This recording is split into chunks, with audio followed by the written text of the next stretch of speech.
There's a man behind me in every photo from my childhood. The first time I noticed him, I thought the photo had been edited. I was sitting on the floor of my apartment with a stack of old family pictures spread around me.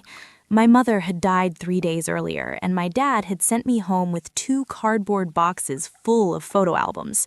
He said, "Take whatever you want. I don't really want to look at that stuff anymore." So I was sitting there, half drunk, flipping through 30 years of birthdays and holidays.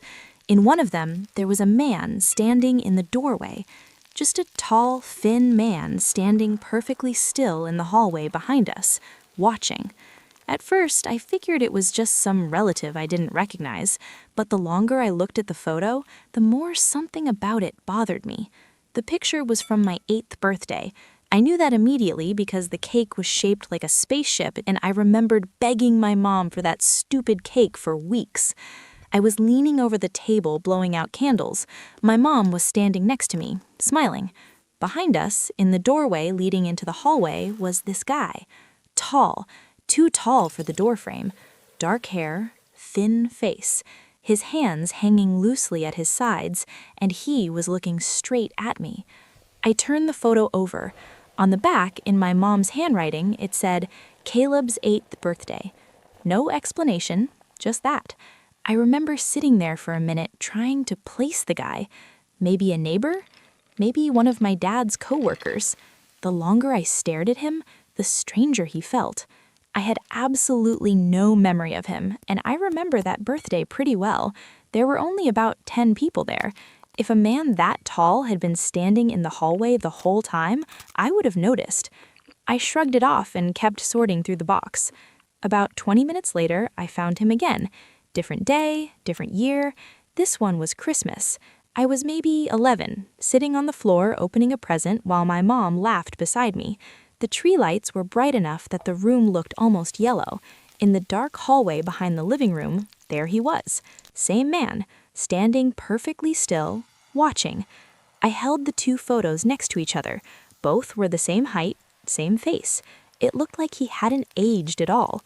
I put both photos on the floor and kept digging. I saw him again. He was in a photo from a beach trip when I was 10, standing way down the shoreline, facing the camera. He was also in a backyard barbecue picture, standing behind the fence. He was in a school picture my mom must have taken before the first day of 1st grade, standing across the street. Every time he was just far enough away that you might not notice him at first, but once you saw him, you couldn't unsee him. I ended up making a pile, 17 photos. 17 times the same man appeared somewhere behind me, watching. And the weirdest part? He never looked any older, not in pictures that were clearly taken 10 years apart. At that point, I called my dad. It was around midnight. Well, I knew wasn't a great time, but grief had messed up both of our sleep schedules anyway. He answered on the second ring. "Hey." His voice sounded rough. "Hey," I said. "Sorry if I woke you." "No, I'm up," he said. "What's going on?" "I'm going through the photo boxes you gave me." "Yeah?" "There's something weird I wanted to ask you about." There was a pause. "You remember a tall guy who used to come around when I was a kid?" Another pause. "Tall guy?" "Yeah, thin, dark hair, kind of pale looking." I could hear him breathing on the other end. Then he said very casually, "Oh, him."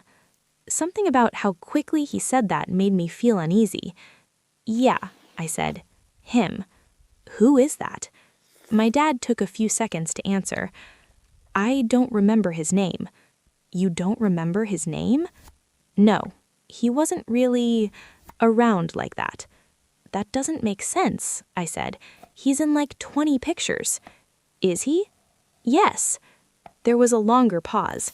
My dad then said something that made my stomach drop. "I thought you remembered him." "Who?" "The guy," he said. "I don't. That's why I'm calling." Another pause. "You used to talk about him all the time." "What do you mean?" "When you were little, you had an imaginary friend." I laughed. "Seriously?" "Yup." "What was his name?" "You never gave him one," my dad said. "You just called him the tall man." I looked down at the photos on my floor. You're telling me the imaginary friend I made up is somehow in all these pictures? I don't know, he said.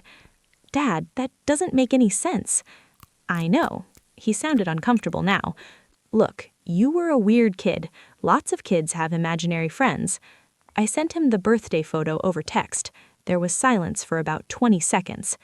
You're telling me the imaginary friend I had as a kid looks exactly like this guy? That's what you said he looked like. And you were okay with that?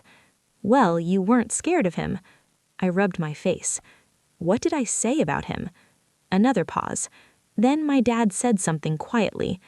You said he was there to make sure things stayed normal. What does that even mean?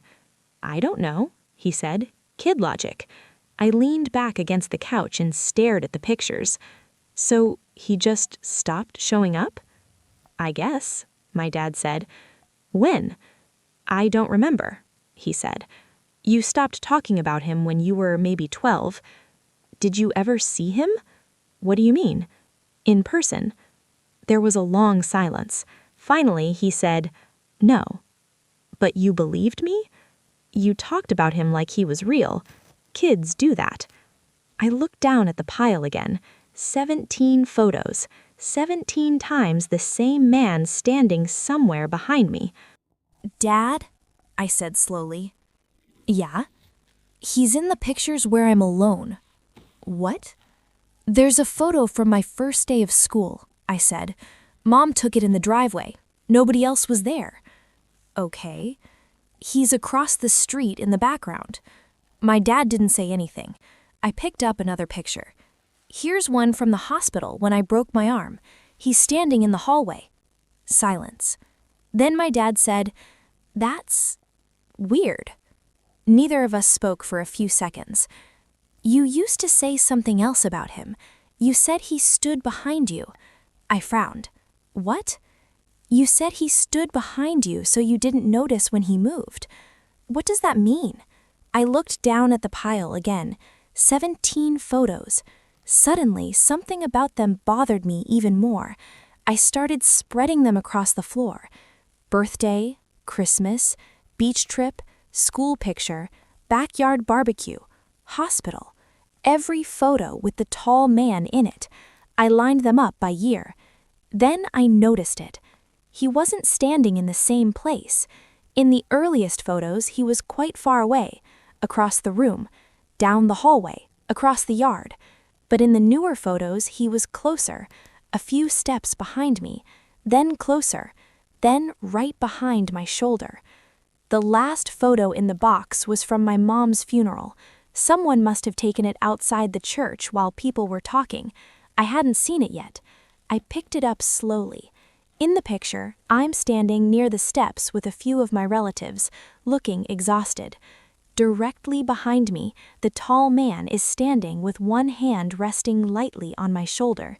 I stared at the picture for a long time. Then, without thinking, I looked up at the dark reflection of my living room window, and for just a second, I thought I saw someone standing behind me, tall, still, watching.